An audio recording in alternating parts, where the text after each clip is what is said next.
वंदे मातरम, वंदे मातरम।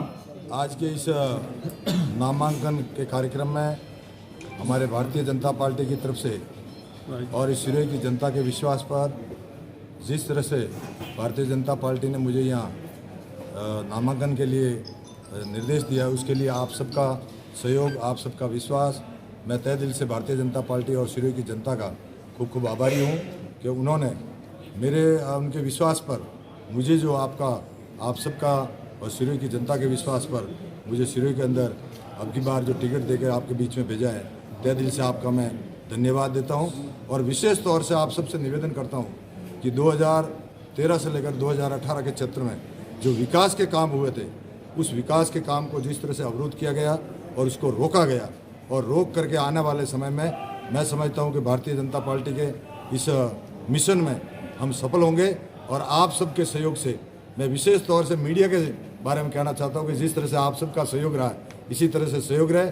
आने वाले समय में आप और हम सब मिलकर और सिरोही की जनता मिलकर यहाँ के डेवलपमेंट और विकास के बारे में जिस तरह की गति को आगे बढ़ाएंगे। इसी के साथ जय हिंद, जय भारत। सर, अगले 5 साल का क्या विजन रहेगा जीतते हैं तो? आने वाले समय में जिस तरह से मैं समझता हूँ कि हिंदुस्तान के अंदर मोदी जी का जो विजन चल रहा है, उसी विजन को लेकर हम राजस्थान के अंदर भी चलेंगे, क्योंकि आने वाले समय में राजस्थान में डबल इंजन की सरकार होगी, और डबल इंजन की सरकार होगी तो मैं समझता हूँ कि उस विजन में हम सफल होंगे। इसी के साथ जय हिंद। कल संयम जी यहाँ बोले थे कि उनके 5 साल के राज में भरपूर गवर्नेंस रही है, कोई भ्रष्टाचार नहीं, राम राज है। क्या कहना है आपका? मैं समझता हूँ कि जिस तरह से ये 5 साल का जो शासन रहा है जनता के लिए, भ्रष्टाचार, कुशासन, और जिस तरह से आज भूख, भय और भ्रष्टाचार का जो आलम है, और विशेष तौर से यहाँ के जो विधायक थे, मैं समझता हूँ कि हमारे लिए बहुत बड़ी दुर्भाग्य की बात है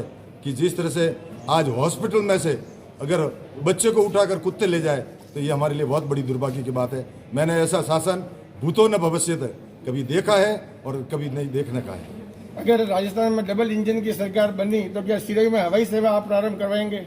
मेरा ये मकसद है कि आने वाले समय में आज पूरे हिंदुस्तान में पूरे मोदी जी का जो सपना है, और पहले भी आपने देखा कि जिस तरह से भारतीय जनता पार्टी का 2013 से 2018 तक शासन रहा, उसमें जैसलमेर को भी जोड़ा था।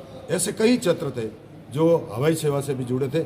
और आने वाले समय में हमारा सिरोही का हमारा 2-3 मिशन है कि उस मिशन में हम सफल होंगे, यही हमारी भावना है। विशेष तौर से आज सिरोही पर्यटन की दृष्टि से समझता हूँ कि पूरे हिंदुस्तान में इस माउंट आबू का नाम है, सिरोही का नाम है। आज हमें गर्व होता है कि जिस राम मंदिर की हम बात कर रहे हैं, उसके पत्थर हमारे सिरोही से जा रहे हैं और उस मंदिर का निर्माण हो रहा है। ये हमारे लिए बहुत बड़ी सौभाग्य की बात है। जय हिंद, जय भारत माता। विकास के मुद्दे